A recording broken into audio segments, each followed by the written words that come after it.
Então, olá todo mundo, obrigada por estarem aqui junto com a gente. É mais um webinar do Grupo Mulheres do Brasil, do Comitê Mundo Digital, no grupo de trabalho de conectividade. E um dos trabalhos que a gente discute é a conectividade universal, conectividade como direito do cidadão.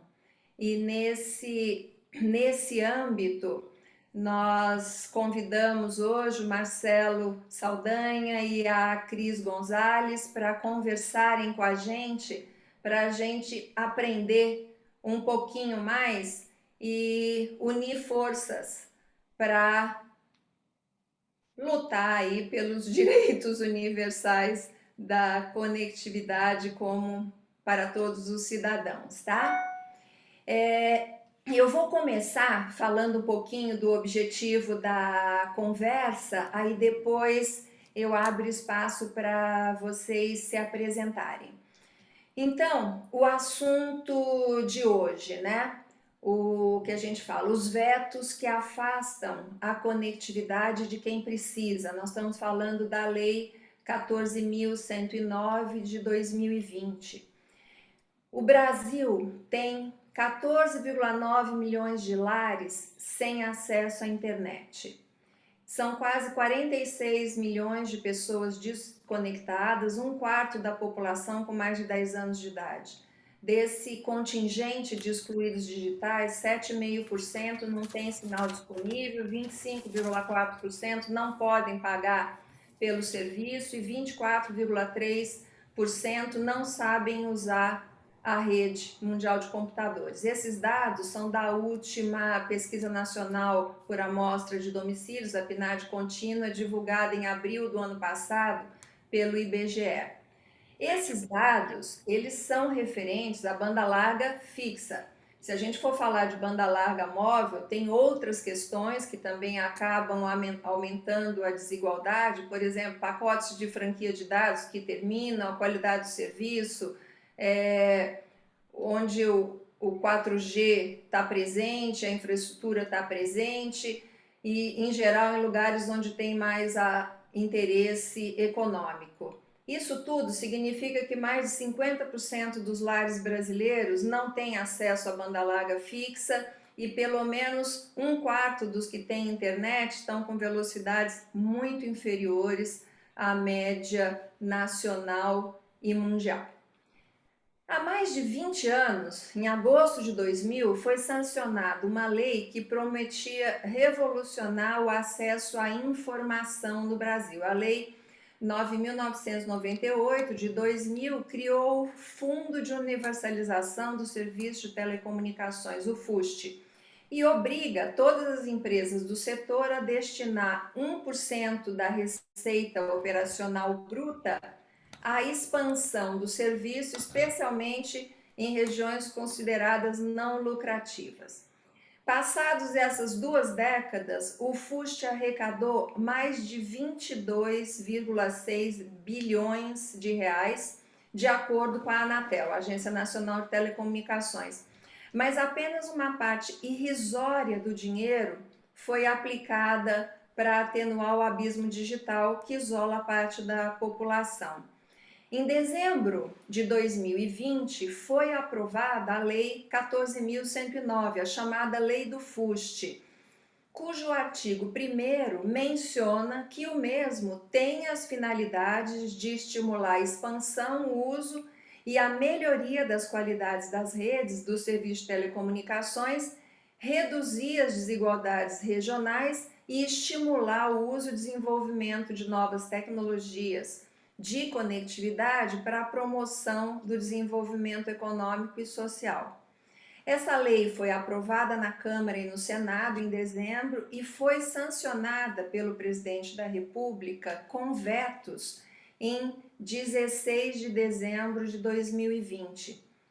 Esses vetos impactam negativamente as finalidades de universalização descritas no artigo 1º. Para discutir os impactos desses vetos, é que nós convidamos aqui o Marcelo Saldanha, que é presidente do Instituto Bem-Estar Brasil, ele gosta de dizer que ele está presidente do Instituto Bem-Estar Brasil, e a Cristiana Gonzalez, que é consultora na área de direitos digitais.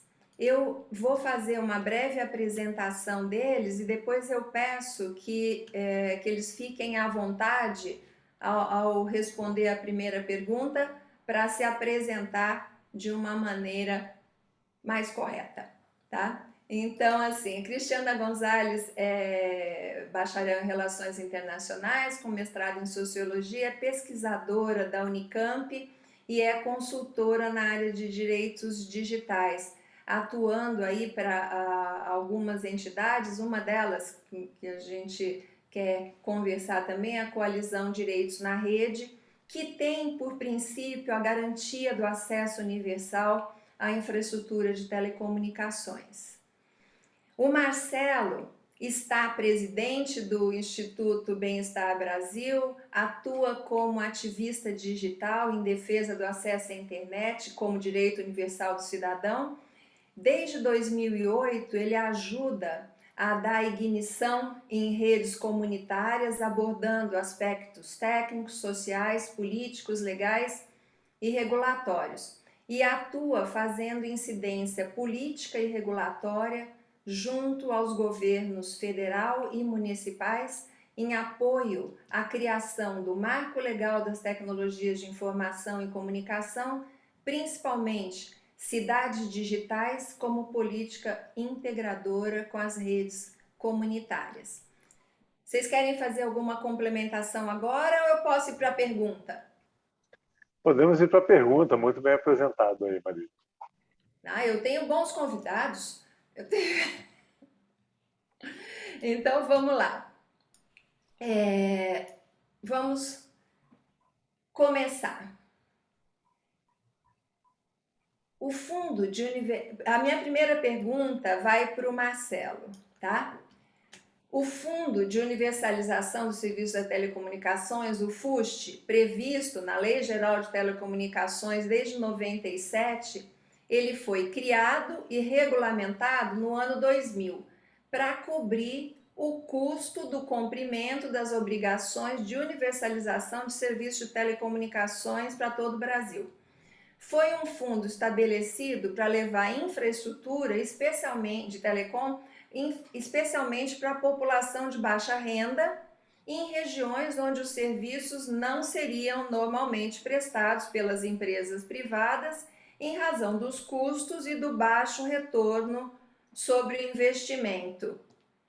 Marcelo, o que aconteceu desde a criação do FUST? Quais seriam os benefícios, sobretudo para a população de baixa renda, e por que isso não ocorreu?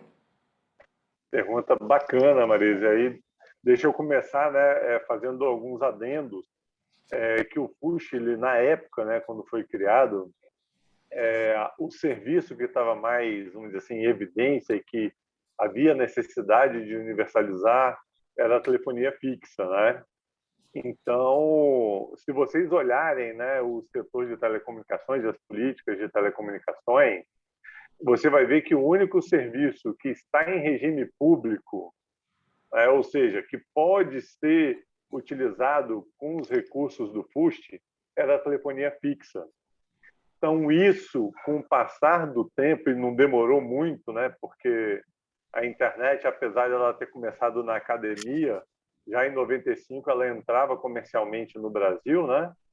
Mas, ao passar do tempo, se verificou que a utilização do FUST somente para telefonia fixa, né, ela, tipo assim, o fundo não estaria sendo utilizado, né, da melhor forma dentro daquilo que é do interesse público. Porém, vale ressaltar algumas questões importantes, né, nesse processo das privatizações, porque as operadoras, no final das contas, elas, o que a gente chama de subsídio cruzado, né? Elas utilizavam a mesma infraestrutura de telefonia fixa para também prestar o serviço de internet. Então, aí entra algumas questões da LGT, por exemplo, que todo serviço que está sob concessão pública, no final do prazo da concessão, aqueles bens deveriam ser valorados e aquilo que fosse essencial para a continuidade do serviço deveria voltar para o governo. E o que isso tem a ver com o FUST? E por que ele foi muito pouco utilizado? Exatamente porque um aspecto fundamental é que o governo sempre utilizava esse recurso para superávit primário, ou seja, para poder ir tapando os buracos, né, do rombo do orçamento. Em segundo, que as operadoras elas não tinham interesse nenhum em ficar construindo infraestrutura dentro de um serviço em regime público, aonde ao final das concessões, final do período dos contratos, esses bens teriam que retornar, aqueles que fossem essenciais, teriam que retornar para o governo para garantir da continuidade do serviço. Então, você vê todo o histórico do FUST, se eu não me engano, ele foi utilizado coisa de, acho que foi 1%, né, ou menos do que isso até, É isso. em relação ao que ele poderia ser aplicado. Então, em resumo, é isso. O FUST ele sempre foi utilizado para superávit primário, ele não cumpriu, evidentemente, a sua função, por conta, inclusive, né, dessa questão da evolução tecnológica, né, que a demanda crescente, né, da sociedade era a questão da banda larga. E, nesse paralelo aí, vale a pena também falar, não só que envolve o FUST, mas, por exemplo, o serviço de universalização da telefonia fixa, dentro dos critérios que foram colocados, né, pelo governo, basicamente em 2005, se eu não me engano, o serviço já estava disponível em 95% do território brasileiro. Tá. Então, ou seja, de lá para cá, e eu não estou aqui, logicamente, desmerecendo a relevância, né, a importância, né, da telefonia fixa, até por conta dessa interação que ela tinha com as outras tecnologias e com os outros serviços, mas de 2005 para cá, até por conta de interesses comerciais, a telefonia fixa ela começou a ficar estagnada e, logicamente, perdendo assinaturas, né, dentro da concessão pública, né, dentro daquilo que era o serviço de concessão pública. E eu não sei se isso responde totalmente o que vocês queriam saber sobre o FUST, né, da função dele ou do porquê, né, que ele não foi utilizado, mas se tiverem mais alguma questão aí, podem colocar. E se a Cris também tiver algum complemento que tenha me faltado, deixa aberto aí também, se for possível. Para nós, eu acho que tá bastante claro, que é uma conjugação de, vamos chamar de interesses conflitantes das operadoras com interesses também diversos do governo. Mas aí eu vou fazer uma pergunta para a Cris. Esse projeto de lei 17 do PL, né, 172 de 2020, que todo mundo torceu por ele, esse daí era um dos PLs que quando a gente viu, todo mundo apoiava, todo mundo torcia, a gente até ficava, quando conversava com a Magali, ficava um pouquinho desconfiada, querendo entender por que era tão bom para todo mundo. Mas vamos lá. Esse projeto, que agora é a Lei 14.109, ele busca alterar essa situação na medida que ele estabelece como finalidade do FUST o financiamento da expansão, uso e melhoria das redes e dos serviços de telecomunicações em áreas rurais e áreas urbanas com baixo índice de desenvolvimento humano, baixo IDH. Isso significa que os recursos podem ser aplicados em redes fixas de alta velocidade, né, com uso compartilhado, garantindo a concorrência e levando a banda larga fixa e móvel para lugares onde hoje o serviço não chega com a qualidade e preço adequados para o exercício da plena cidadania, conforme já está previsto no Marco Civil da Internet. Cris, essa lei 14.109, ela possibilitaria finalmente que fossem cumpridas as finalidades da criação do FUST?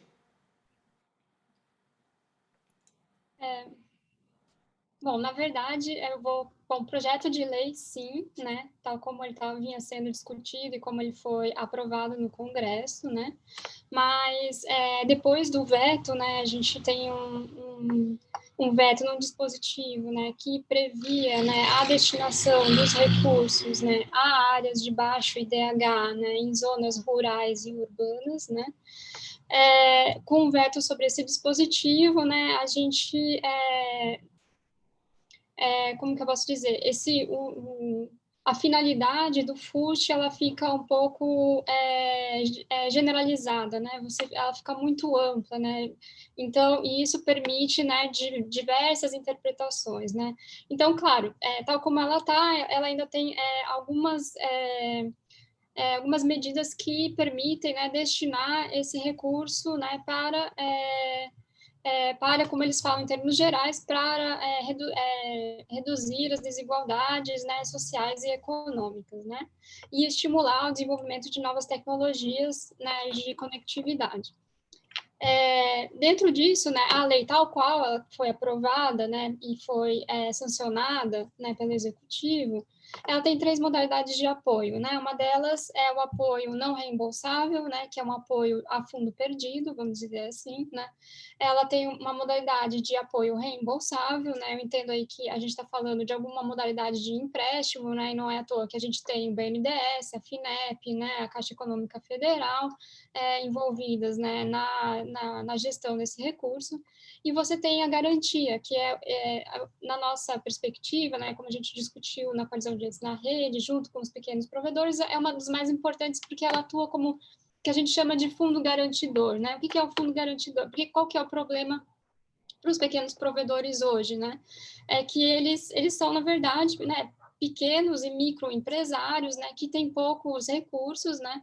Então, quando eles vão pedir algum empréstimo, solicitar algum recurso, né, para investir em redes, né, eles não têm como garantir, né, não tem vamos dizer assim, um colchão para falar para o banco, falar assim, ó, a gente tem esses recursos para garantir que a gente vai devolver o dinheiro para vocês, né? Então, e isso é diferente de qualquer outro microempresário, vamos dizer assim, né? Uma padaria, né? Um salão de cabeleireiro, é diferente porque são recursos que requerem um alto investimento, né?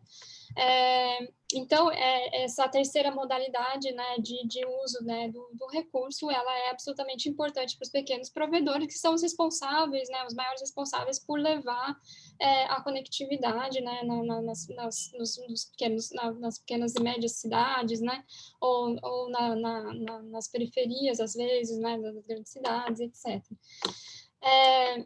E aí você pode fazer, né? Só que ainda essa parte, né? Então a gente tem muita coisa em aberto, né? Nesse sentido, né? Como esse recurso vai ser utilizado, né? Tem essas 3 modalidades, mas ela ainda depende, né? De um instrumento, né? De execução da política, ou seja, ela depende de um decreto do executivo. Então ainda falta uma regulamentação, né? Para dizer como que você dá esses investimentos, né? Como você vai medir os custos, né? Que condições, como que ele vai ser a prestação de serviço, o acompanhamento dos projetos e a fiscalização, né? E aí, que projetos, né, você vai poder utilizar, considerando, né, que a gente não tem mais essa previsão, né, dessa obrigatoriedade de investir nas áreas de baixo DH, né? Voltando para a lei original, lá dos anos 2000, né, como o Marcelo Saldanha comentou, né, você tinha, o FUST foi criado pensando no serviço de telefonia fixa comutada, que era um serviço prestado em regime público, né? Quando a gente fala de regime público, a gente está falando de uma obrigatoriedade do Estado em prover a universalização do serviço, né? Quando você faz essa mudança, né, para um outro tipo de serviço, né, que é a banda larga fixa, vamos dizer, que a Anatel chama de SM, a gente pode discutir um pouco mais para frente sobre isso, que é um problema grande, mas é uma outra discussão. Quando você muda para essa modalidade, está mudando para um regime privado de autorização, mas de alguma forma você tem que garantir, né, que esse serviço vai chegar ao maior número de pessoas. Então, cai essa ideia de universalização do regime público, mas o princípio ele precisa ser mantido, né? Então, só que aí o que acontece, e é por isso que é importante, né, é importante que esse dispositivo não tivesse sido vetado, né, e para ter essa garantia, vamos dizer assim, de universalização, mesmo que a gente não esteja falando de um serviço prestado em regime público, né? Então, fica só que esse recurso vai ser destinado, em termos gerais, para a expansão e melhoria da qualidade dos serviços de telecomunicações, né? E aí eu preciso lembrar que internet não é serviço de telecomunicação, internet é um serviço de valor adicionado, a gente está falando, então, de uma infraestrutura que dá suporte à internet, né? Então, esse serviço de telecomunicação e desenvolver, que eles falam em termos muito amplos também, né? Novas tecnologias de conectividade, né? Entendo aí que a gente está falando de 5G, internet das coisas e etc, né? E aí quem pode apresentar projetos, né? Esses projetos, então, são projetos, eles falam também projetos, programas, planos, né? E atividades várias, né? Nessa modalidade especialmente nessa modalidade de apoio não reembolsável, que vai esses projetos vão ser apresentados e vão receber um recurso a fundo perdido, né? Podem ser executados tanto pela iniciativa privada, quanto pelo poder público, quanto por cooperativas, né? E eles falam, ainda adicionam, né, de forma descentralizada, né? Ou seja, dá a entender que não necessariamente precisa passar por algum órgão específico, né? Do governo federal, né? Mas ainda, né, dependendo de instrumentos reguladores, né, então, estou entendendo aí que é entre União, municípios, né, e governo estadual, pensando aqui em parcerias público-privadas, licitações e outras formas, né, enfim, firmar um contrato, né, para a utilização desse recurso, né. Daí, como que ele vai ser gerenciado, né? Acho que também é importante a gente falar sobre isso, né? Porque acho que é um dos aspectos mais fundamentais dessa lei, né? Que vai garantir a fiscalização. Primeiro, vai definir, né? Vai definir qual que são as prioridades, né? De uso desse recurso. Então, na lei, a gente tem uma previsão de um conselho gestor desse recurso, né? Que vai estar vinculado ao Ministério das Comunicações, né? E aí, qual que é a composição desse conselho gestor, né? Você tem 7 representantes do governo, né? Você tem Minicom, economia, ciência e tecnologia, qual que é? Agricultura, saúde, Anatel, não sei se eu listei todos, mas é por aí. Daí você tem 2 representantes das grandes operadoras e mais um representante dos pequenos provedores, fechando aí o setor privado com 3 cadeiras, e você tem 3 cadeiras para a sociedade civil. E aí vai estar uma briga grande, eu acho, que é na disputa para quem da sociedade civil vai ocupar esse lugar, porque vai fazer toda a diferença. Você pode ter, por exemplo, que aí cabe a interpretação do que você acha do que é sociedade civil, né? Então, você pode ter uma associação nacional, vamos supor, não sei se existe, mas associação nacional de redes comunitárias ocupando, né, essa cadeira, ou você pode ter um grupo, sei lá, de apoiadores do agronegócio, né, que se consideram sociedade civil e vão querer ocupar aquela cadeira para defender seus interesses, né. Então, aí vai estar uma grande disputa, e isso vai fazer toda a diferença, porque o conselho gestor, como eu falei, é o que vai definir, vai formular as políticas, vai definir as prioridades, né?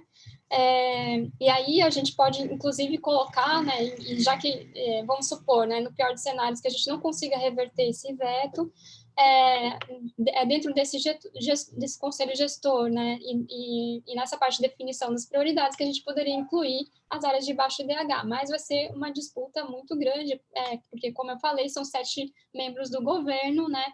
3 do setor privado, e aí você tem 3 membros da sociedade civil tentando, né, argumentar em prol do interesse público, enfim, né. E aí, esse conselho gestor que vai fazer a seleção dos projetos e vai cuidar, né, enfim, da arrecadação. Para a colisão de direitos na rede, é muito importante, são duas coisas muito importantes aí, né? Uma delas que, embora o conselho gestor esteja vinculado ao Ministério das Comunicações, a gente acha que ele deva exercer plena autonomia, ou seja, as decisões feitas pelo conselho gestor, elas sejam, né, elas não sejam contestadas, não sejam revertidas pelo executivo, né? Então, e nesse sentido, a autonomia. E também ter autonomia na escolha dos membros, né? Porque o maior risco que a gente tem é também, né, não só a gente ter associações do setor privado tendo interesse, né, nas vagas da sociedade civil, mas você pode ter o governo querendo definir quem vai ocupar as cadeiras da sociedade civil, e a gente acha que não, que essa é uma decisão que tem que vir, né, das próprias organizações da sociedade civil organizada, vamos dizer assim, né? E aí, um outro ponto que também, e aí eu já vou encerrando, que acho que eu falei demais, que eu acho que é importante nesse conselho gestor, e também é absolutamente fundamental para a gente garantir, né, essa política, né, de expansão da infraestrutura, é a fiscalização, né? Então, a gente acha que a gente tem que, como uma das diretrizes, uma das prioridades do conselho gestor, seja realizar processos, né, de fiscalização. A gente tem uma meta aí bem alta, né, que é bimestral, né, dos projetos, né, fazer um acompanhamento bimestral dos projetos que vão sendo implementados para a gente garantir, né, e definir metas muito claras, né, porque a gente, com a nossa experiência, assim, né, de organizações e pessoas que trabalham há muito tempo na área do setor de telecomunicações, a gente sabe que uma das grandes falhas do órgão regulador, que é a Anatel, é a falta de fiscalização e estabelecimento de metas e políticas estruturais do setor. É isso. Desculpa, nossa, eu falei demais. Não, mas você sabe que foi ótimo, porque você deu o panorama geral da lei. E você já começou a falar um pouquinho da questão dos vetos, tá? E eu vou continuar com você para a gente falar de um dos vetos. Nós não vamos aqui ter tempo para abordar todos eles. Então, nós selecionamos três para discutir, mas eu acho que o panorama que vocês já estão dando já é bastante bom. Então, eu vou pegar um deles. Vamos pegar um exemplo. O artigo 1º, então, da Lei 14.109, diz que os recursos do FUST serão destinados a cobrir, no todo ou em parte, nas regiões de zona rural ou urbana que tenham baixo índice de baixo IDH, os investimentos e custos de programas, projetos e planos para o serviço de telecomunicações, políticas para a inovação tecnológica de serviços de telecomunicações no meio rural, programas, projetos e atividades governamentais voltados a ampliar o acesso da sociedade a serviços de telecomunicações prestados em regime público ou privado e suas utilidades. Então, esse é o artigo 1. Ele foi vetado alegando que contraria o interesse público por restringir o uso dos recursos do fundo às regiões de zona rural urbana com baixo índice de IDH, restando assim um quantitativo reduzido de municípios que poderiam ser contemplados. Minha pergunta: de qualquer forma, não seria importante atender os municípios com baixo IDH que tantas vezes são esquecidos pelos investimentos públicos e privados? Não, absolutamente importante, né? Inclusive, como eu falei, tem um princípio muito fundamental que essa lei deveria ter preservado do projeto inicial do FUST, né? Que é um mecanismo redistributivo, né? Dos recursos destinados à infraestrutura, né? Então, qual que era a ideia do FUST, falando em termos de princípio, né? Que o Marcelo Saldanha explicou muito bem no começo, né? A história do FUST e tal, e a que ele se destinava. Mas principal é que no processo de privatização das telecomunicações no Brasil, já se antecipava, né, que as operadoras não iam ter interesse, né, comercial em levar essa infraestrutura ou levar esse serviço as áreas, né, onde habita a população de baixa renda, a população vulnerabilizada, etc. e tal. Então, você criou esse fundo, né, meio que para corrigir uma falha de mercado. Então, quando você fala, né, das áreas de baixo IDH, você está falando exatamente, né, dessas áreas, né, e dessa população, né. Mas vamos pensar um pouco, né, o que significa o IDH, né? Então, para que foi criado em termos gerais e globais, quando a gente pensa em índice de desenvolvimento humano, né? Ele é um contraponto, né, a medidas de... Estou falando agora entre países, né? Ele foi criado historicamente como um contraponto a uma medida de desenvolvimento baseada apenas no caráter econômico, né? Então, quando você coloca, né, e aí, claro, né, com o passar do tempo, ele acaba sendo uma medida sendo usada não só para ranquear países, vamos dizer assim, mas também para analisar disparidades regionais, né, e locais nos próprios países, né. E aí, o que significa quando você associa áreas de baixo IDH com uma política pública ou com uma lei de financiamento à infraestrutura de conectividade, né? Na verdade, é um reconhecimento, né, eu acho, do papel, né, dessa infraestrutura, né, de internet no exercício pleno da cidadania, como você falou, acho que na primeira pergunta você mencionou o Marco Civil da Internet, né, no artigo 24 do Marco Civil da Internet, você fala que o serviço de banda larga ele é essencial para o exercício pleno da cidadania. Então, quando você fala assim, você precisa levar a infraestrutura de internet para as áreas de IDH, você está falando, né, que a internet é essencial para o bem-estar da população, né? Como uma medida de desenvolvimento, né? Então, o Brasil, né, em termos globais, ele sempre perde, né, nos rankings, ele sempre cai no ranking de IDH justamente porque ele tem desigualdades muito grandes, né? Disparidades principalmente de renda, mas tem outras disparidades aí, né? Porque o IDH envolve saúde da população, acesso ao conhecimento e poder de compra, vamos dizer assim, em termos bem gerais, né? Então, o Brasil perde aí nessa área das desigualdades. Então, o objetivo do FUST era destinar exatamente esse recurso para cobrir essas áreas e aí você ir reduzindo as desigualdades. E aí eu acho que é um argumento muito frágil, claro, e aí olhando os dados do Brasil, de fato, né, você vê que tem poucas áreas, poucas regiões que são consideradas de baixo índice de desenvolvimento humano, né? Mas é um argumento muito frágil, porque aí você está considerando que você vai levar pontualmente, né, a internet, como se você estivesse colocando um alfinete, assim, num quadro de avisos, então você vai levar pontualmente a internet ali e acabou, né, e acabou a política pública, né.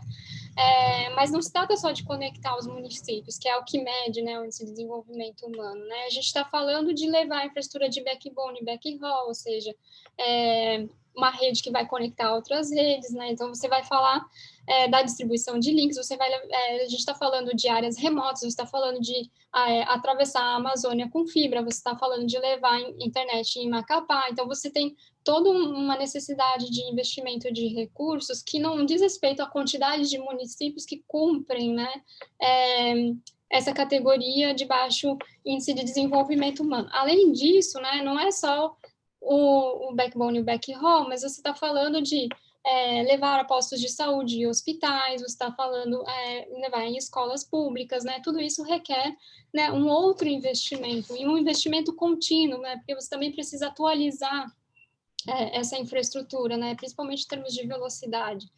Então, é um argumento muito, muito pobre, nesse sentido, quando você pensa que, enfim, vamos contar aqui nos dedos, são poucos municípios, então o recurso vai ficar parado, não vai ser utilizado, vamos tirar isso e deixar em termos genéricos, não.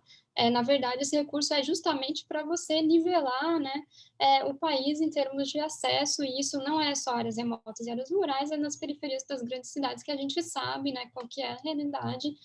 Inclusive, a gente sabe que as operadoras não têm absolutamente nenhum interesse, né, em levar infraestrutura até lá, e a gente precisava de uma política estrutural, né, que destinasse esses recursos para essas regiões, e isso foi vetado, né. Daí, de novo, considerando o pior dos cenários, que a gente não consiga reverter esse veto, né? Como que a gente pode trabalhar de novo? Vai jogar para o conselho gestor, né? E eu imagino que essas reuniões não vão ser muito amigáveis, né? Para quem for participar.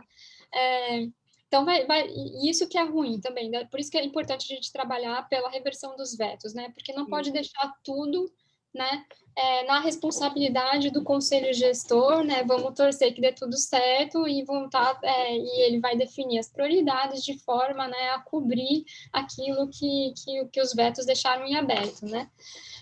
Mas, enfim, uma forma de você conseguir, talvez, remediar isso via conselho gestor, né, e é o que a gente vai brigar também no decreto que vai regulamentar o uso do FUST, é que ele seja balizado pela política estrutural de redes de telecomunicações, que a gente chama de PERT, né, que foi aprovada pelo Anatel.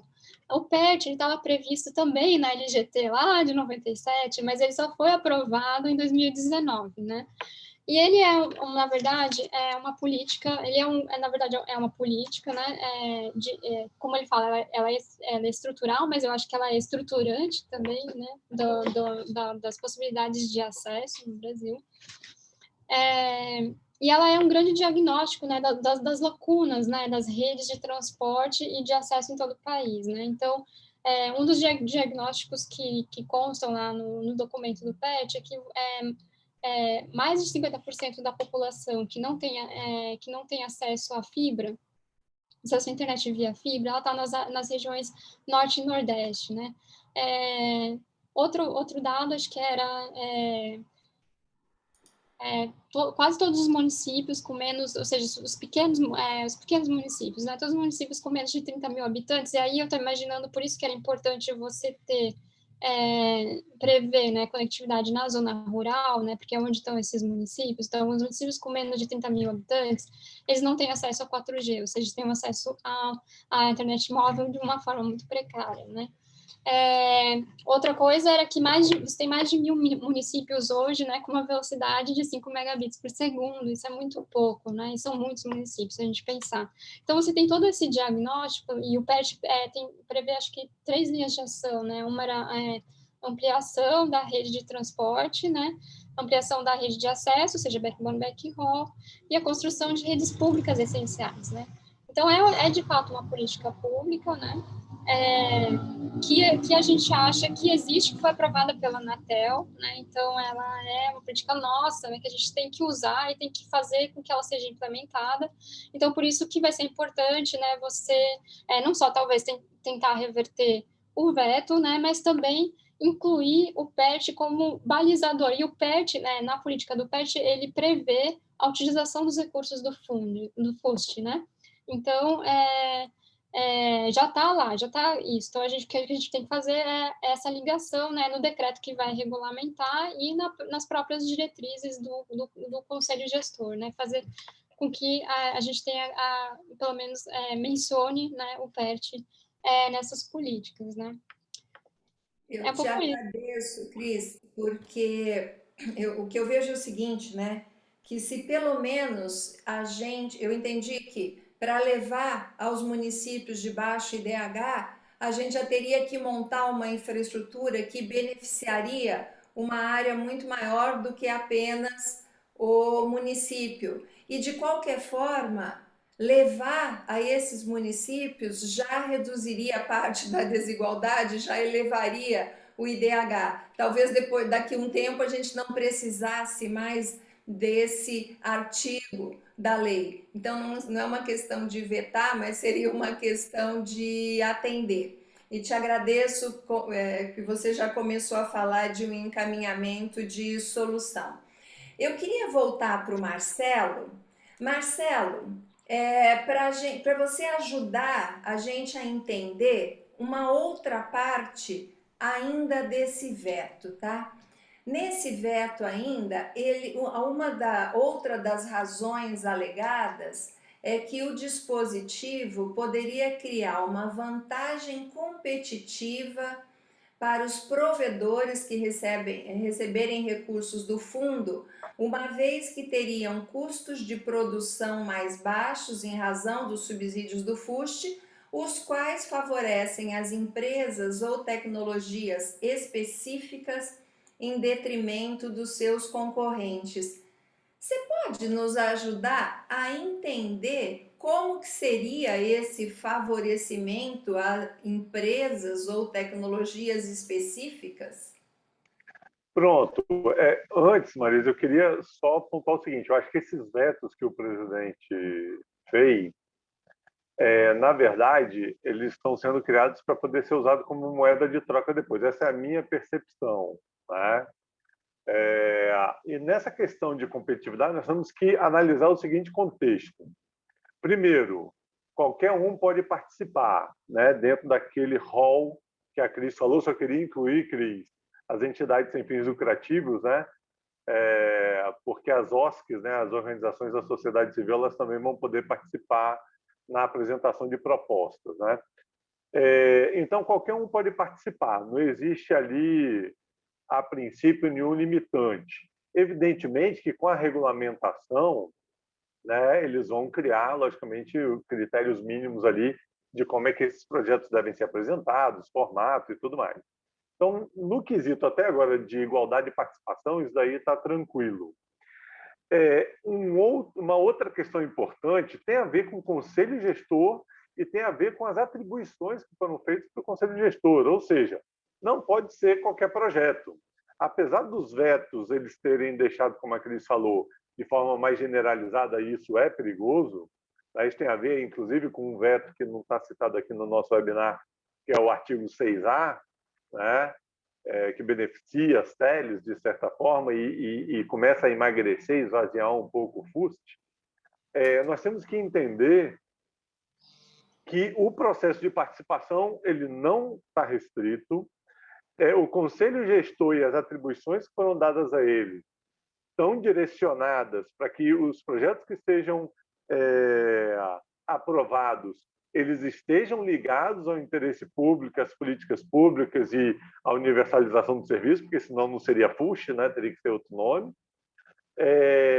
E aí vem uma questão interessante.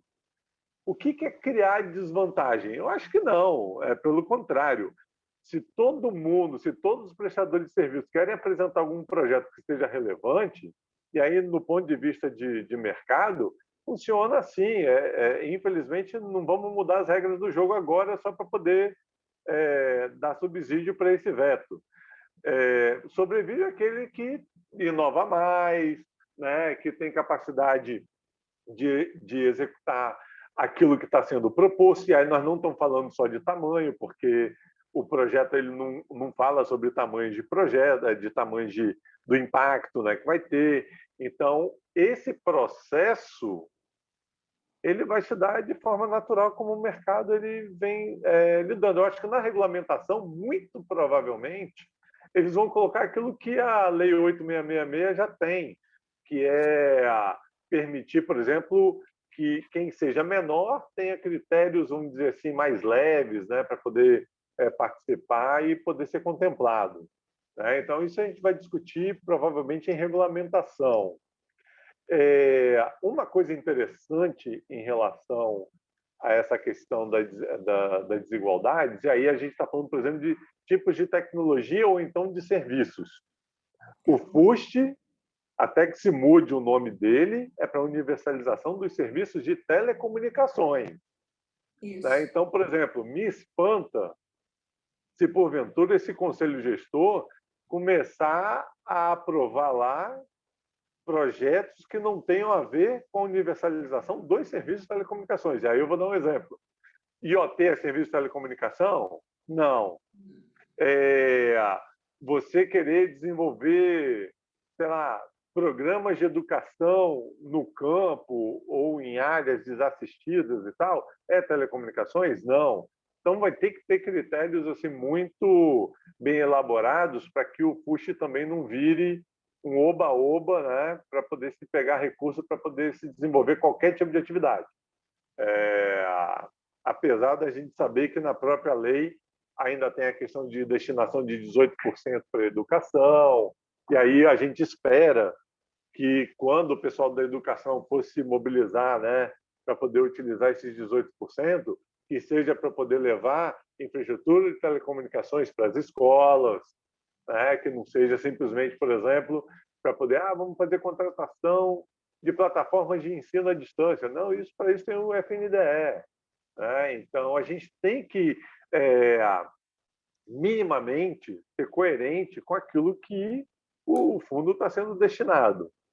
E eu não sei se isso respondeu aí de novo, né, a questão, mas a minha visão sobre esse veto é isso. Não, respondeu, eu acho que ele deixa bastante claro. O que é do mercado é do mercado. O que é universalização é universalização, mas é universalização de telecomunicações. Existe uma definição clara do que é isso. Não é preciso inventar e nem reinventar. Não, como é que é? Não deveria ser passível de interpretações. Já está regulado. E eu vou aproveitar que você falou dos 18% para a educação. A gente não vai, como eu já disse, a gente não vai conseguir cobrir aqui todos os vetos, tá? A gente pensou algumas partes para poder discutir. Mas eu quero falar da aplicação, né, dessa lei 14.109, da aplicação dos recursos do FUST ser obrigatória para adotar todas as escolas públicas brasileiras, em especial as situadas fora da zona urbana, dotar de acesso à internet em banda larga em velocidades adequadas até 2024. Então, isso estava lá na lei, ou está na lei. E aí foi vetado essa parte, e a razão alegada para o veto, para essa parte, é que ao instituir tal obrigatoriedade com prazo de execução até 2024, a proposição cria uma despesa pública sem apresentar a estimativa do respectivo impacto orçamentário e financeiro. Aí, eu até queria ampliar um pouquinho, fazendo uma pergunta para a Cris.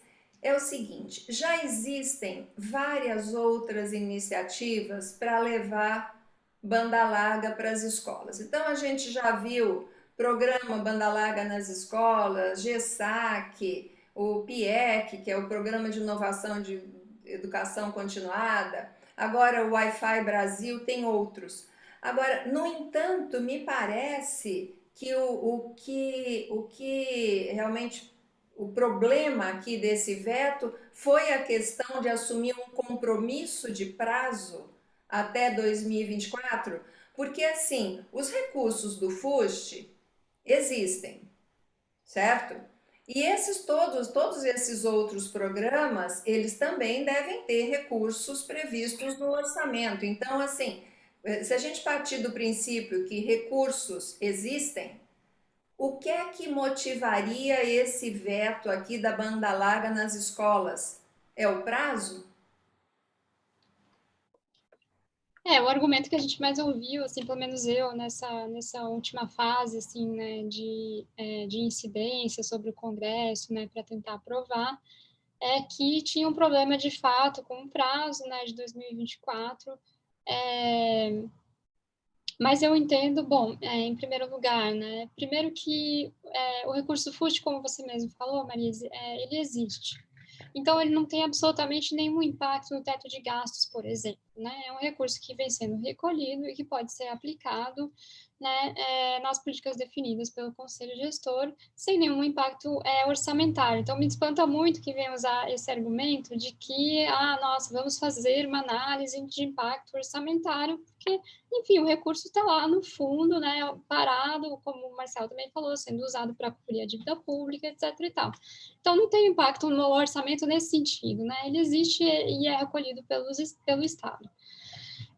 O segundo ponto que eu fiquei pensando, né? Eu não tinha Eu não tinha pensado nisso antes, mas na verdade, em 2025 a gente tem o fim dos contratos de concessão. Então, eu imagino que tenha entrado esse ano de 2024, justamente já antevendo, né, que em 2025, claro que tem um outro imbróglio aí, né, que enfim, a migração do regime público de concessão para autorização e como que você calcula o saldo, né, dos bens reversíveis e tal, tem um imbróglio aí, né, mas, enfim, 2025 é o prazo, né, para as operadoras decidirem se elas vão migrar, se elas vão devolver, então, imagino que esse prazo tenha vindo daí, né, 2024, outra questão é que quando você teve a mudança no Plano Geral de Metas de Universalização, que isso fez um termo aditivo ao termo de autorização, em que as operadoras deixaram de ser obrigadas a universalizar, enfim,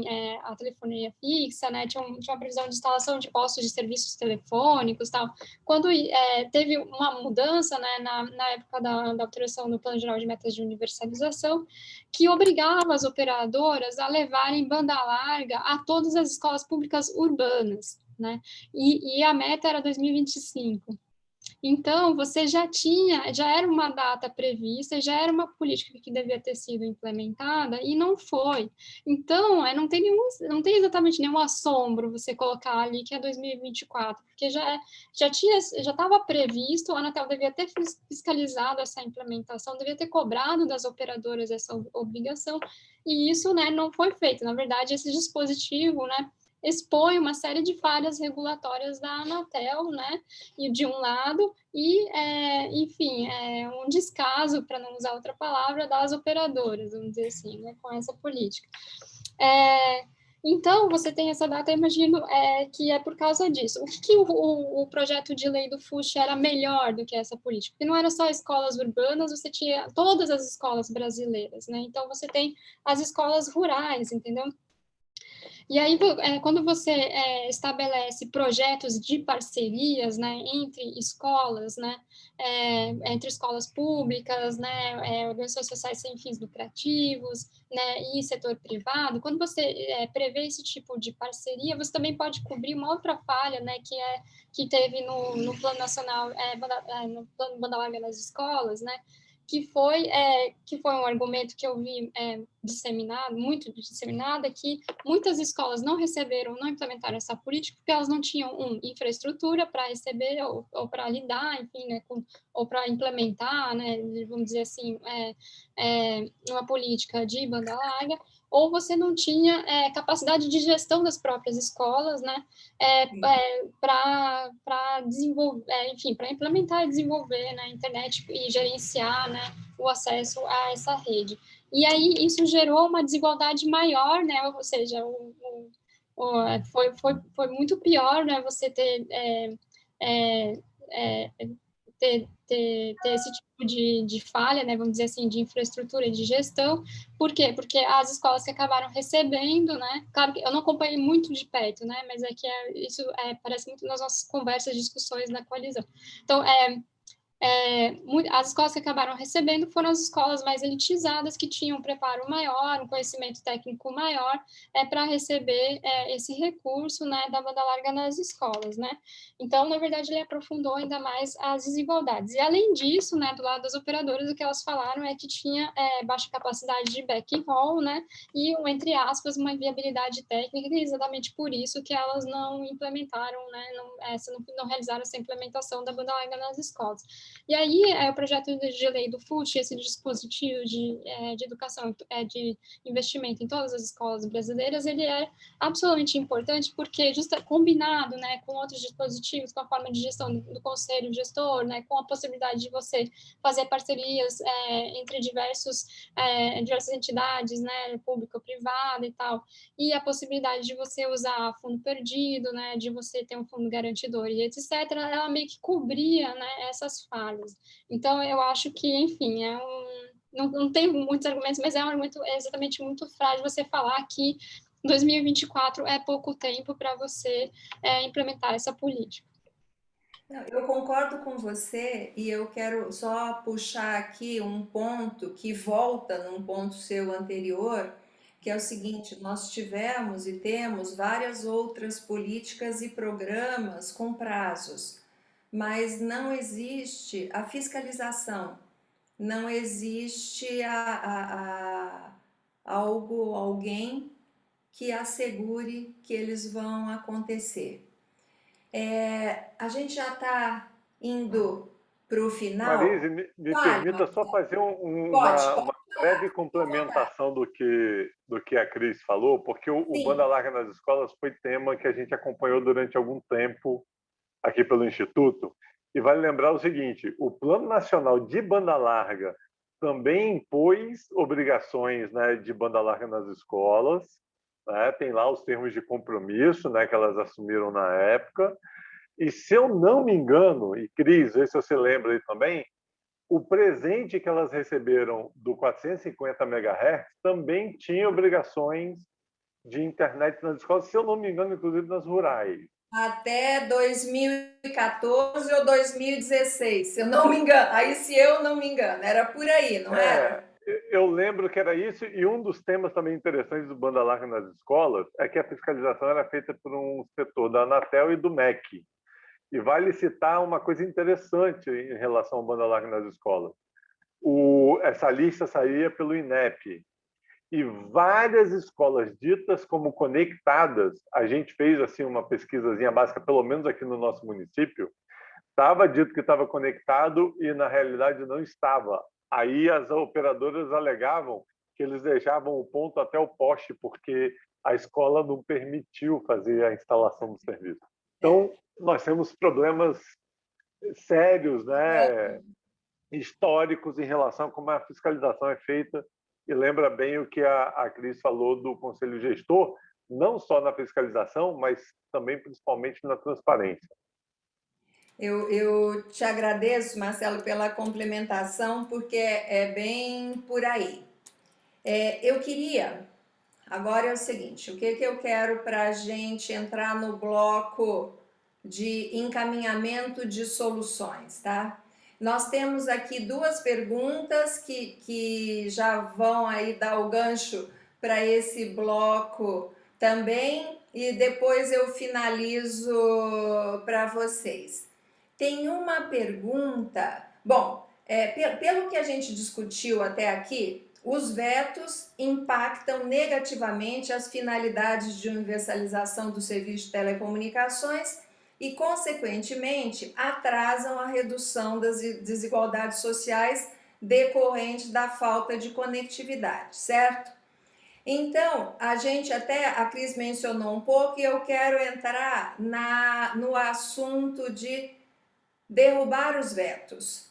Eu sei que tem uma questão de prazo, mas eu sei também que esse prazo ele é flexível. Então, eu não vou entrar pela linha do prazo, tá?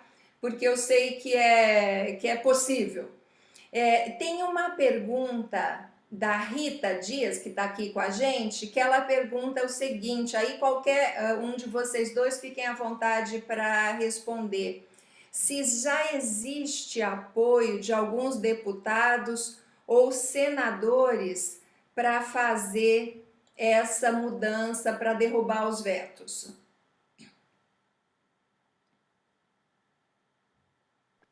Eu acho que a Cris deve ter essa resposta mais na ponta da língua, porque ela está na linha de frente de incidência lá pela CDR no tema.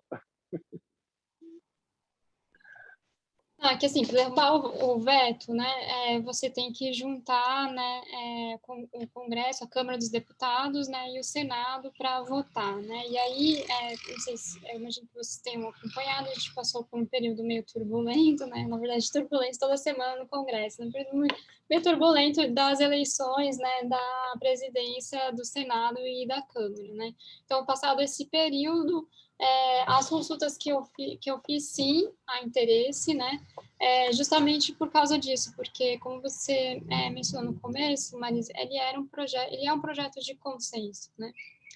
E o que significa isso? Que você tem tanto atores da sociedade civil, né, na defesa do interesse público, quanto você tem grandes, vamos dizer assim, grandes players do mercado, né, brasileiro com interesse na aprovação tinham interesse na aprovação desse PLC e tinham interesse específico em alguns dispositivos que caíram, né?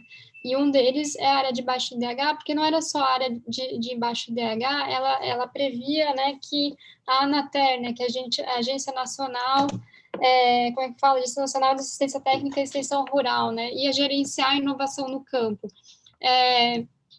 Isso não só beneficia, né, o agronegócio, mas também beneficia a agricultura familiar, enfim, né, tem inúmeros benefícios. Esse dispositivo caiu, né, com o veto. Então, você não tem mais uma previsão de investimento, uma previsão específica e clara sobre investimento na zona rural. Então, você tem esse interesse, né?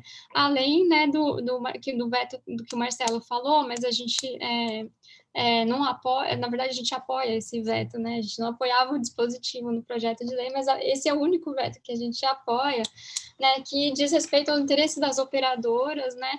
De receber uma isenção, né? Tributária ou reduzir a contribuição ao fundo, né? Quando elas usarem recursos próprios para projetos do fundo. Então, essa parte foi vetada de absoluto interesse das operadoras. Então, você tem, como eu falei, grandes players do mercado interessados, você tem e aí esses players incidem, né, sobre, né, os seus respectivos parlamentares, né, e você tem também, claro, né, aqueles parlamentares e senadores que têm interesse tem um interesse, vamos dizer assim, mais geral, né, de universalização e tal. A gente tem, por exemplo, e eu vou nomear especificamente Tabata Amaral, porque foi ela que saiu na notícia, né, sobre a aprovação, ela falou que tinha interesse, sim, em reverter os vetos, né, a gente sabe que a bancada do PT também tem interesse, enfim. E é prioridade, né, entre a reversão desses vetos, né, e a aprovação e alterações num outro projeto de lei, né, que eu não vou lembrar o número do projeto, mas que prevê uso de recursos do FUST, né, para levar conectividade às escolas também, que está agora no Senado. Entre esses dois, a prioridade é a derrubada dos vetos agora, né, então, e é absolutamente urgente se a gente considerar o contexto, né, da pandemia e tal, que tem se prolongado, né, e tá avançando sobre 2021 e a gente não sabe quando vai acabar, então é absolutamente fundamental que a gente tenha uma política de investimento em conectividade e os parlamentares sabem disso, né? Então, eu ia dizer, já respondendo a pergunta, que eu não sei se eu posso responder a pergunta já, eu acho que a prioridade é essa, assim, né? A derrubada desses dois vetos, né? A área Isso, deixa eu só formular a pergunta. A pergunta que está no chat é uma pergunta da Adriele Neves, que ela nos pergunta se for para reverter um veto, qual você daria maior prioridade e que teria mais chance de ser revertido? Então, eu falaria que esses dois, assim, da área investimentos, obrigatoriedade de investir o FUST, né, na área de baixo DH, né, incluindo, né, os dispositivos, os parágrafos, né, que estão embaixo desse dispositivo, né, que utilizar, se não me engano, utilizar para desenvolvimento, né, de tecnologias, inovação, etc., e incluir a Anatel de volta, né, no gerenciamento dos recursos no campo, né, para inovação de tecnologias rurais, etc. Eu acho que esse tem grande chance, né, não só pelo interesse público geral de reduzir desigualdades, mas porque move com os grandes interesses, né, do agronegócio. Então, tem alguma chance de ser revertido. E o outro é o que move também, mas eu acho que tem uma divisão aí, né, no setor de educação, né, que é retornar, né, essa previsão de obrigatoriedade de conexão até 2024. Por quê? Porque uma ala quer, né, enfim, investimento o mais rápido possível, né, em infraestrutura de conexão, e outros setores da educação, principalmente ligada a essas plataformas de ensino à distância, ensino remoto, serviço de e-mails. Aliás, eu queria falar de um projeto muito legal que chama Educação Vigiada. Eles fizeram um mapeamento de todos os estabelecimentos de ensino público, incluindo básico, né, ensino básico, ensino superior, que tem utilizado essas plataformas de ensino remoto e quais são as implicações em termos de vigilância. Enfim, é um parágrafo, uma sugestão, mas tem um interesse, enfim, dessas empresas, né, que estão vendendo, estão oferecendo esses serviços para as secretarias de educação, né, para as escolas, né, públicas, vender essas plataformas, ainda mais como eu falei nesse contexto da pandemia, por isso que retornou aos 18% inicial, porque isso deixa mais aberto a aplicação do FUST, né? Mesmo como o Marcelo falou, é telecomunicações, não é plataforma, né? Mas enfim, como tem aquela previsão de desenvolver tecnologias de conectividade, né? Super amplo, enfim, a gente nunca sabe como que as leis vão ser interpretadas e distorcidas, né?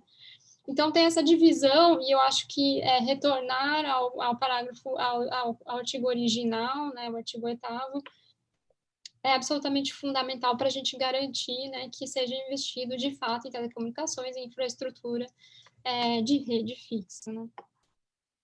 Marcelo, Sim. uma pergunta para você. Como cidadão, a gente como indivíduo, como sociedade civil, né? E até eu pego aqui a frase da Cris, né? A sociedade civil na defesa do interesse público. Como indivíduo, como é que a gente pode se posicionar para a derrubada dos vetos?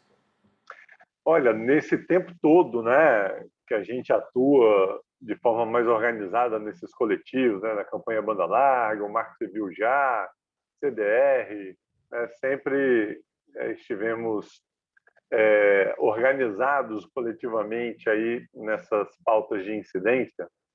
E como a gente trabalha também com direitos digitais, a gente está muito na internet, o bom, como cidadão, e até para poder ficar mais fácil, o bom é você se manifestar pela rede junto aos parlamentares, né, que estão envolvidos mais no tema. E aí, nesse contexto, eu sei que às vezes isso é difícil, né, para a pessoa comum identificar, por exemplo, quem é o relator, quem é o autor, quem são os atores políticos que estão mais vamos dizer ali na cabeça ali, né, de chapa ali para poder fazer as articulações, seja pró ou seja contra, porque na hora de você fazer incidência como cidadão, você tem que identificar também, né, quem está a favor e quem está contra, para você saber qual tipo de ação, né, que você vai fazer de incidência sobre aquele ente público, vamos dizer assim, né? Aquela pessoa pública. Então, como cidadão, eu acho que a manifestação, buscar essas informações de quem são os atores, de prós e contras, né? E você poder atuar praticamente, pelo menos a nível federal, do último levantamento que a gente fez, eu acho que agora se bobear está obrigatório para todo mundo por conta do Covid, mas quase todos eles tinham perfis em redes sociais, perfis oficiais, né? E no pior das hipóteses é e-mail e telefone mesmo, né? E aí se organizar, né, em grupos para poder coordenar ações, vamos dizer assim, sincronizadas. Isso é uma coisa muito bacana de se fazer como coletivo, assim, né, de pegar assim, pessoas que queiram se organizar para poder fazer incidência, de quando for fazer incidência, fazer todo mundo em bloco, porque aí não tem como o cara falar que não viu, né? Porque a timeline dele vai lotar ali na hora. Então, a minha recomendação para pessoas, né, físicas, né, nós cidadãos comuns, é tentar aí se organizar para poder fazer ações ou buscar movimentos que já estejam se organizando para poder ir na onda ali e aderir àquele movimento, entendeu? Logicamente, entender se você vai aderir a um movimento e não criar um, é você entender o que aquele movimento está fazendo também, né? Para poder não assinar coisas endossar coisas que de repente não estão legais. Excelente, Marcelo, excelente. O Cris, nessa linha, então, de organizações da sociedade civil que já estejam organizadas, né? Como é que a gente poderia se juntar a elas? Tá? Agora sim, como, por exemplo, como Grupo Mulheres do Brasil, como que a gente poderia se juntar a alguma outra organização da sociedade civil para tentar a derrubada dos vetos?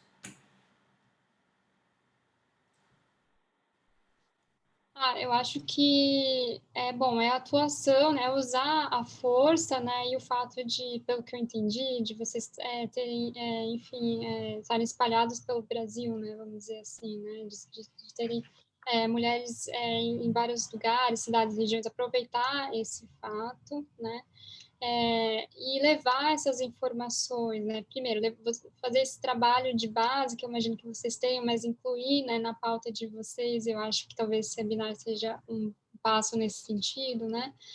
Incluir, nas iniciativas de vocês esse tipo de discussão no sentido, por quê? Porque telecomunicações é um assunto muito árido, né?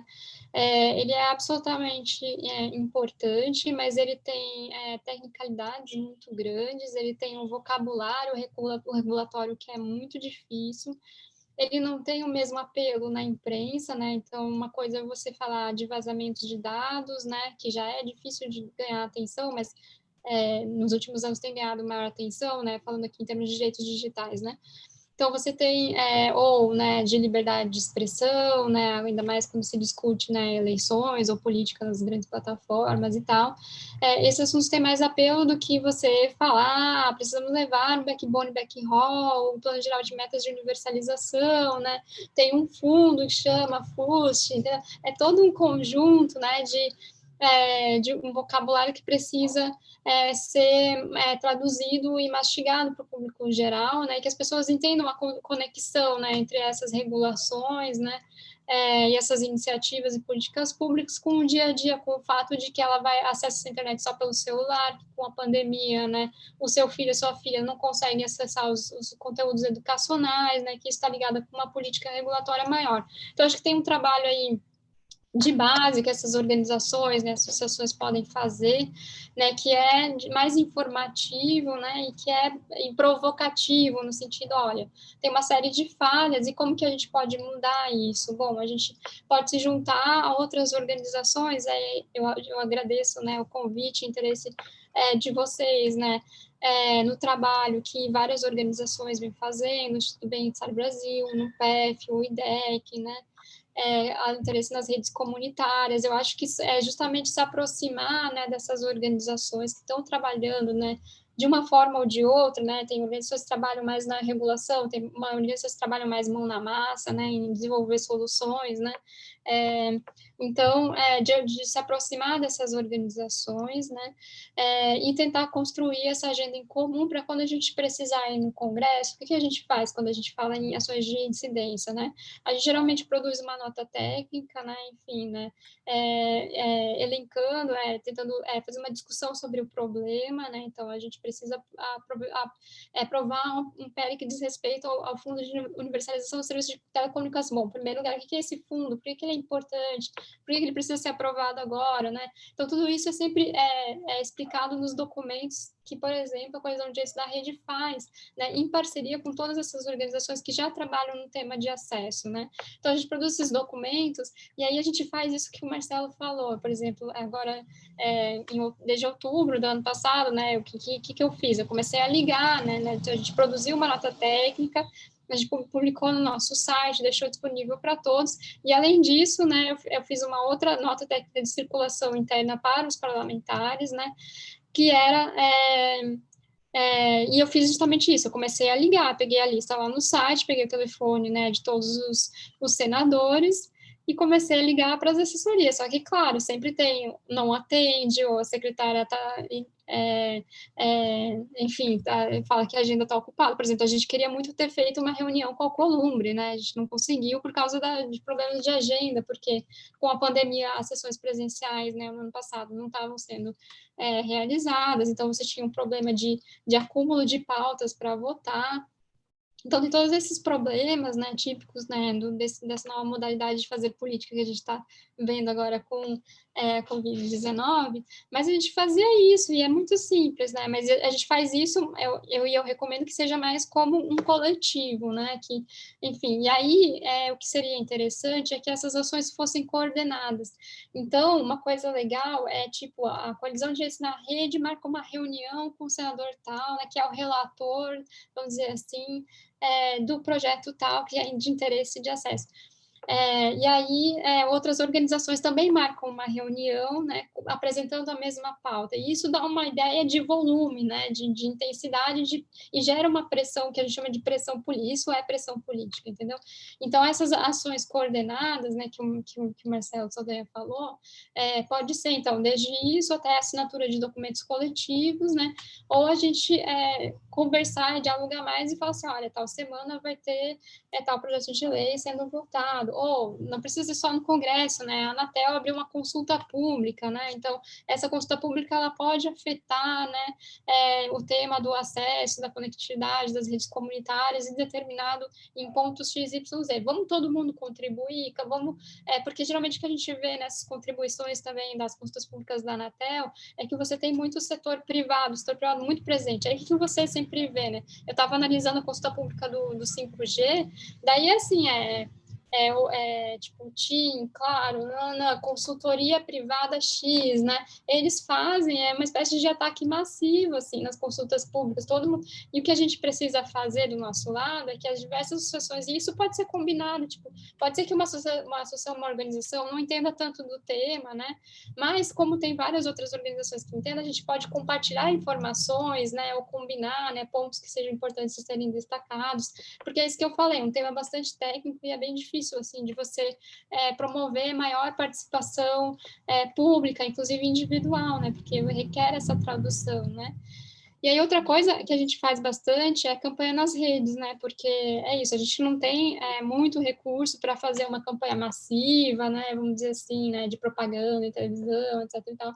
Então a gente usa os recursos que a gente tem, né, então a gente usa muitas redes sociais, né? Acho que esse ano a gente vai tentar desenvolver outros tipos de recursos de vídeo, animação e tal, né? Para a gente começar a traduzir e promover campanhas, né? Nesses assuntos. Mas é isso, você entrar nas redes e combinar. Tem dias, a gente chegou a fazer um tuitaço, né? Eu acho que foi não me lembro se foi para o projeto de lei do FUST, né? E deu mais ou menos certo, a gente combina, assim, né? Nós fizemos para o 3477, que é o dos chips, para estudantes e professores, que até ele vai para o Senado amanhã, acho. Foi aprovado na Câmara e vai para o Senado amanhã. Esse daí nós fizemos. E eu acho ótima essa ideia. Eu vou encerrar. Antes de encerrar, eu só vou colocar aqui. Tem um comentário da Patrícia Xavier que a gente pode acompanhar no aplicativo Poder do Voto também, fazer mobilização articulada por bancada parlamentar. Essa é uma forma de se posicionar como indivíduo. E André Gabriades colocou aqui que é a união de esforços e usar a capilaridade do grupo Mulheres do Brasil, né? Ou seja, a gente está em conjunto, está em contato e coordenando os esforços para isso, né? Bom, para arrematar, eu quero agradecer imensamente a generosidade de vocês dois de virem aqui conversar com a gente e agradecer a todo mundo que nos ajudou a construir esse momento, né? A gente sabe que esse momento ele tem muitas. Na verdade, aqui não é que ele tem braços e cabeças, no nosso caso, ele tem muitos corações também, tá? Então, eu quero agradecer a todos. O que eu vi aqui de caminho, né? Uma das coisas é que a regulamentação da lei, né? Esse decreto que vai regulamentar como a lei vai ser executada, me parece que é um ponto fundamental, porque isso não existe ainda, né? Então você fala, tá valendo, só que não tem a regra ainda de como vai funcionar. Então acho que esse é fundamental. E outro para a gente defender e olhar é a autonomia do conselho gestor, autonomia mesmo, embora em termos numéricos exista aí uma desigualdade, né, uma disparidade, né, 7 membros do governo, 3 do setor privado e 3 da sociedade civil, pelo menos a gente precisa que tenha autonomia, porque senão, né, nem de nada vale o número se não existir autonomia. E como caminho de continuidade, essas ações coordenadas, o que vocês falam, né? Fazer incidência, tanto do ponto de vista individual, como unir esforços. Meu agradecimento a vocês dois e deixo um espaço para vocês finalizarem. Vai, Cris. Não, eu acho que, enfim, eu espero que tenha sido útil, né, enfim, para vocês e para quem for assistir depois. Eu continuo à disposição, né, acho que a Marisa tem o meu contato, você tem o meu contato, eu estou sempre à disposição e eu adoro conversar sobre esses temas, assim, eu acho absolutamente fundamental. Como eu falo, você tem muitas cabeças e braços, mas meu coração está nessa agenda, assim, né? Então, é isso. E eu queria, enfim, destacar que eu estou muito feliz que tenha sido uma iniciativa vinda de um grupo de mulheres, né, discutindo isso. Eu acho isso fundamental e, enfim, a gente tem uma força aí feminina liderando essa agenda no Brasil. Vai ser maravilhoso, assim, continuar conversando com vocês. E é isso, obrigada pelo convite, enfim. Eu também quero agradecer muito, né, esse momento aqui de trocas com vocês, já se preparando, né, para os momentos vindouros aí do decreto, principalmente se os vetos, né, se mantiverem, porque o decreto ainda vai ser mais importante, né, a gente olhar para ele, também olhar para o Conselho Gestor. Acho que vocês tinham que se organizar aí também para poder pleitear já uma vaga e se articular para poder pleitear uma vaga lá. Vai ser legal ter a equipe Essa top de telecom de vocês lá. é uma boa pergunta para continuidade, tá? Para aquele assunto ali de coordenar esforços. Você sabe aquele fim da série onde você deixa um gancho bem legal para o próximo capítulo? Então a gente está deixando aqui um gancho super legal para o próximo capítulo, para a gente continuar conversando. Eu quero só colocar aqui mais um comentário da Michele, que ela fala, né, que aos poucos, com essas conversas, a gente vai desmistificando temas complexos para ajudarmos a levar a conectividade a quem mais precisa, né? Porque no fundo é isso que a gente quer. Então, mais uma vez, obrigada a todo mundo que esteve aqui e obrigada a todo mundo que tem aí no coração a mesma intenção, que juntos, como a gente diz lá no grupo, né? Sonho que se sonha só é só um sonho, mas sonho que se sonha junto é realidade. E é nisso que a gente acredita. Tá bom? Obrigada. Valeu, gente. Obrigadão aí, hein? Tchau. Tchau. Tchau, abração. Tchau, tchau, boa noite. Boa noite, gente.